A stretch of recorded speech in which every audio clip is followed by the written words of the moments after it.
Em nome do Pai, do Filho e do Espírito Santo. Amém. Louvado seja o nosso Senhor Jesus Cristo. Querido irmão, querida irmã, nós estamos neste tempo pascal, nesta segunda semana do tempo pascal, lendo com muita atenção o Evangelho de São João, capítulo 3, o encontro de Jesus com Nicodemos. E como tem sido enriquecedor. Hoje o Senhor vai dizer sobre sua autoridade, porque ele pode dar o testemunho que ele dá. Em João, no capítulo 3, dizia, portanto, no versículo 31, o Senhor vai dizer: aquele que vem do alto está acima de todos. O que é da terra pertence à terra e fala das coisas da terra. E o Senhor vai dizer: aquele que vem do céu está acima de todos. Repete isso.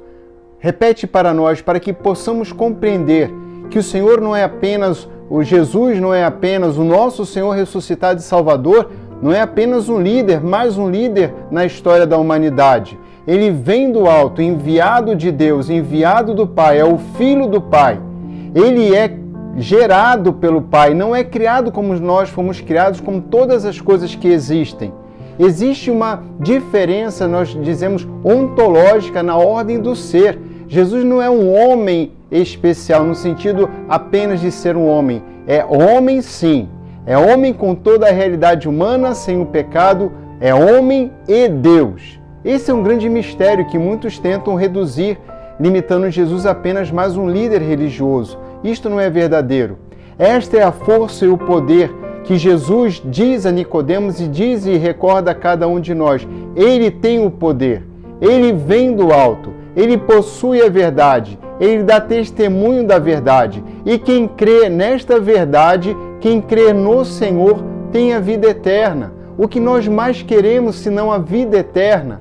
Esta vida nós já a temos, nós nos adaptamos, nós vencemos, nós superamos, nós sofremos, nós nos alegramos. Mas o que nós queremos? Nós queremos a vida eterna. Esta vida eterna é uma promessa completa, perfeita no futuro, mas ela já começa a ser experimentada agora, como experimentaram já a vida eterna os apóstolos. E na primeira leitura, São Pedro e São João fazem essa experiência da vida eterna. Eles se colocam diante de uma figura, da mais alta figura de autoridade na sua época religiosa, dentro do seu contexto religioso judaico, e se coloca contra a máxima autoridade. Porque a autoridade do homem não pode estar acima da autoridade de Deus. O homem não pode governar por leis o coração de um outro homem, porque somos livres. Sim, somos livres para viver a nossa humanidade. Somos livres para viver tudo aquilo que ajuda a construir o mundo que nos cerca. Somos livres e somos chamadas a uma vida coerente com os princípios básicos a respeito da vida e do valor incondicional de outro ser humano. É assim que eles não respeitam o sumo sacerdote, não respeitam a ordem, não respeitam a autoridade e correm o risco de morte. Hoje talvez muitos cristãos não passem o problema dentro da nossa realidade mais ocidental, a realidade de serem perseguidos ou risco de morte. A grande parte, alguns sim, alguns países sim. Alguns cristãos são perseguidos até a morte. A morte verdadeira, muitos são perseguidos por uma outra forma de morte, que é a morte econômica, por multas, pelo desemprego, por serem despedidos do emprego por serem cristãos, por afirmarem a sua fé, afirmarem os valores que a nossa fé nos traz. A nossa fé nos convida a testemunhar com grande alegria e certeza ao valor do ser humano, incondicional, porque Deus escolheu se fazer homem para nos salvar. Nós nos encontramos hoje diante de uma situação caótica, eu posso dizer ridícula, onde nós temos tantas pessoas em certo número concentrado de aglomeração humana, por exemplo, em veículos urbanos públicos, e nós não podemos nos reunir na igreja com toda a realidade do espaço necessário para a preservação da saúde de cada um, onde tudo é higienizado antes e depois, e é proibido rezar. É proibido ir à igreja. É proibido, somos cerceados em nossa liberdade por leis injustas, sejam municipais, sejam estaduais, injustas. Porque a igreja é o lugar no qual nós encontramos a consolação, uma necessidade não apenas espiritual, mas também com consequências físicas e emocionais. Este lugar é um lugar sagrado e preparado para que todos, de um modo consciente e de um modo seguro, possam ir para rezar.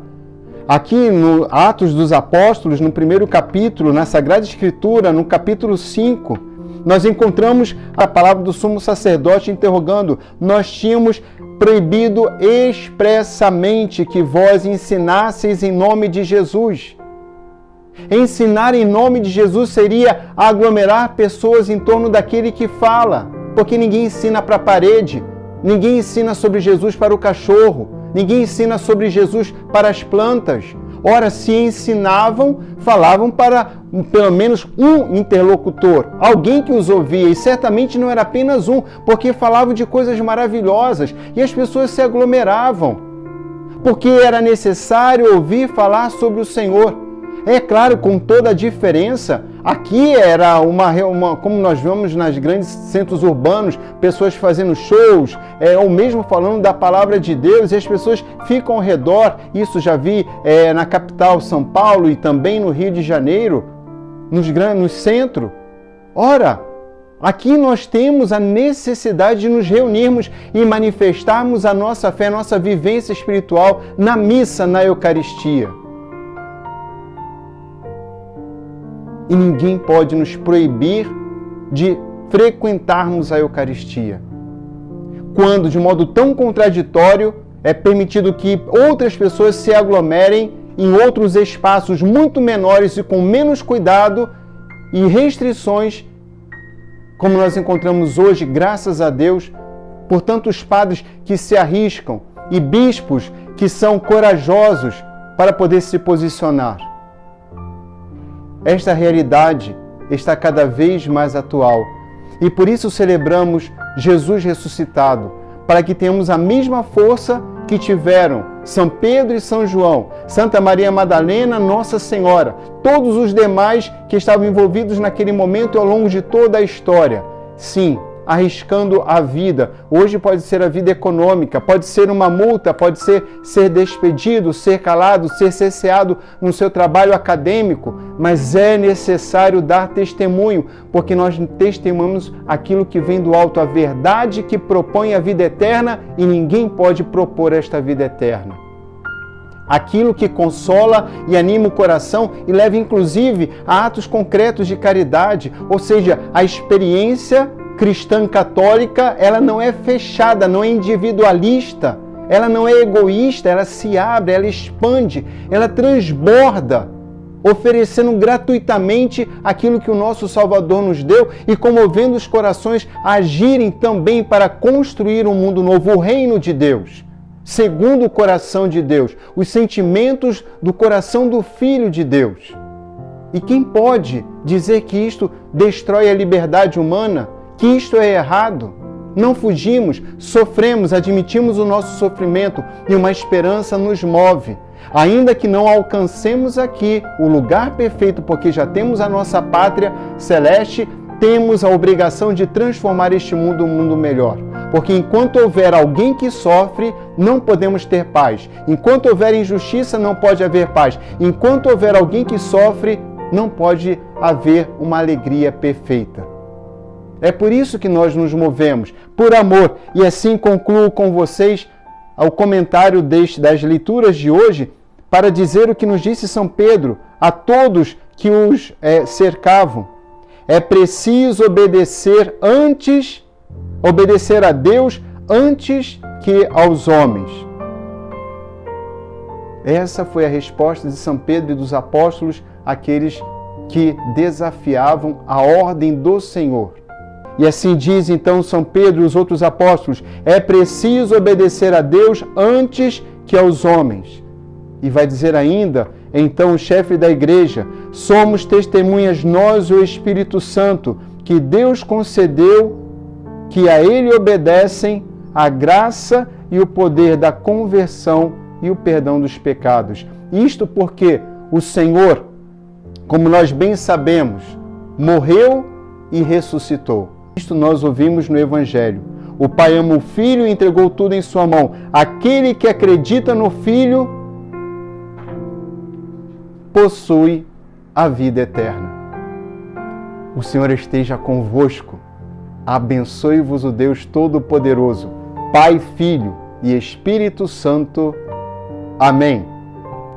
Este infeliz gritou a Deus e foi ouvido.